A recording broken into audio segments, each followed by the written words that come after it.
vale para os negros, vale para os LGBT, vale para o conjunto dos setores sociais e políticos da sociedade brasileira, com os quais a gente tem que se reaproximar. A intelectualidade, por exemplo, há 10 anos atrás era esmagadoramente petista.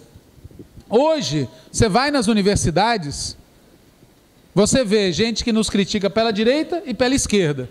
E é difícil achar gente que nos defenda. Mas isso tem a ver com a postura, o fato, por exemplo, de o debate político no PT ter se empobrecido. Vocês que conhecem diretório municipal e diretórios estaduais, eu convido as pessoas a irem às reuniões do Diretório Nacional do PT, à busca de debates elevados. Mas, infelizmente, é uma busca infrutífera. Nós tivemos, por exemplo, a primeira reunião do Diretório Nacional, após a onda de manifestações que tomou conta do país, dedicou a maior parte do seu tempo a discutir o regimento interno do PED. Uma discussão burocrática, a discussão política ficou em segundo plano. E isso, óbvio, afasta as pessoas do mundo da cultura, do mundo das artes, do mundo da intelectualidade, que querem debate político. E, por fim, a mudança talvez mais decisiva que a gente precisa ter dentro do PT é recuperar a noção de que quem decide o futuro do nosso partido é a base do nosso partido. Nos últimos anos, começou a prevalecer dentro do PT uma lógica de partido tradicional, segundo a qual, tudo bem, tem o diretório, tem a instância, mas quem resolve mesmo é o líder ou a líder fulano de tal. Não dá para ser desse jeito. Eu respeito muito Lula, respeito muito a Dilma, são pessoas que têm uma história que a gente deve respeitar, mas havendo choque entre as posições do PT e as posições deles, ou de quaisquer outros, tem que prevalecer a posição do PT. Nós já tivemos uma vez um episódio muito grave, que foi um episódio no Maranhão, em que o partido decidiu por maioria no Maranhão que ia ter candidato, que não ia se aliar à oligarquia Sarney. E o Diretório Nacional do PT, por maioria, votou por cassar a decisão. E foi um escândalo, porque nós, não eu pessoalmente, mas uma pessoa da instância, foi acompanhar o encontro do partido, o companheiro Paulo Frateschi, então secretário nacional de organização, ao final da reunião, do encontro do PT no Maranhão, disputado, pau a pau. Vocês imaginam o que é ganhar um encontro quando você tem contra você metade do PT e o governo do Estado, controlado pelo Sarney. E nós ganhamos. A maioria da base do PT queria candidatura. O companheiro da direção nacional do PT foi lá e disse: esse encontro vale, esse encontro foi democrático. Ele estava em nome da direção acompanhando o encontro. Uma volta, e por uma pressão do Lula, e isso que eu estou falando não é segredo para ninguém, porque as pessoas confessaram isso, por uma pressão da Rosiana e do Sarney sobre o Lula, por sua vez, exerceu o seu direito de pressão sobre os membros do diretório, também é direito dele. Os membros do diretório, uma parte do diretório, decidiu anular, intervir no PT do Maranhão. Quer dizer, qual é a lógica desses companheiros e companheiras que fizeram isso? É que a palavra do Lula vale mais do que a decisão democrática do partido. Esse tipo de conduta não é aceitável para nós.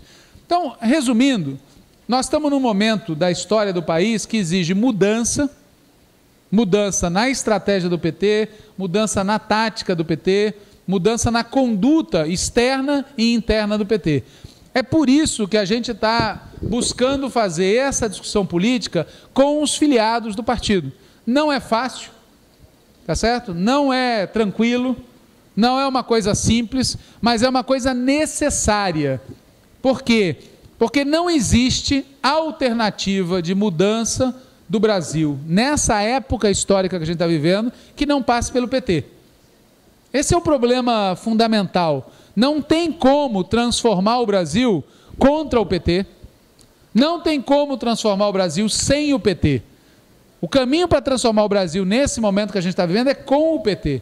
Por isso a disputa do PT não é uma disputa interna, não é uma disputa por cargos, não é uma disputa porque eu quero estar na direção.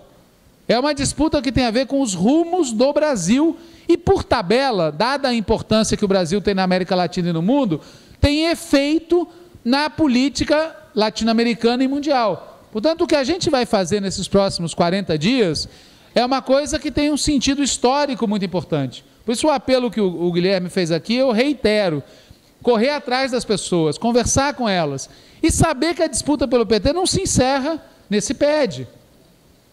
Independente do resultado desse PED, que eu acho, como ele, que a gente deve trabalhar para ganhar, não devemos trabalhar para perder, devemos trabalhar para ganhar.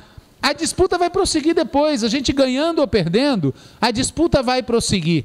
Por quê? Porque o partido vive numa sociedade dividida em classes, que tem disputa política, e nós vamos continuar a cada momento histórico, né? O Deodato lembrava dos anos 90, 94, foi também em 94 que lá em São Paulo a maioria do partido decidiu que no segundo turno o PT tinha que apoiar o Covas. E é por isso que a gente arrasta até hoje o governo do PSDB em São Paulo. Porque houve um momento em que dentro do PT, setores importantes do partido achavam que o PSDB era aliado, não era inimigo. Também dessa época de 94. Né? Então, assim, nós temos uma tarefa, que é uma tarefa de longo prazo, mas que nesse momento tem um momento muito decisivo. Por isso que aqui a gente está apresentando a minha candidatura, sendo que o mais importante, eu quero deixar isso muito claro, a candidatura para nós é um instrumento de uma chapa, tá certo? Nós gostaríamos que o PT tivesse um processo eleitoral em que as pessoas votassem nas chapas. Nós achamos que isso é melhor. Né? A minha candidatura é um instrumento de uma lista partidária, que é a lista Esperança Vermelha, que defende essas posições. Estamos apoiando a candidatura do companheiro Guilherme e a chapa Um Novo Tempo aqui no Ceará, pelas razões que ele expôs. Tá certo? Nós precisamos ter uma direção e uma presidência no PT do Ceará que não submeta o PT à oligarquia dos Gomes e que tenha a disposição de construir o PT, entendendo por isso executar uma política democrática e popular para o Estado. Estamos apoiando a candidatura do Eumano e a chapa Um Novo Tempo em Fortaleza, aqui em Fortaleza, pelos mesmos motivos. Tá certo? Nós precisamos criar um bloco político e social aqui no Ceará e aqui em Fortaleza que privilegie um projeto democrático e popular e não um projeto de uma oligarquia. Diga. Bom, terminei. Muito obrigado.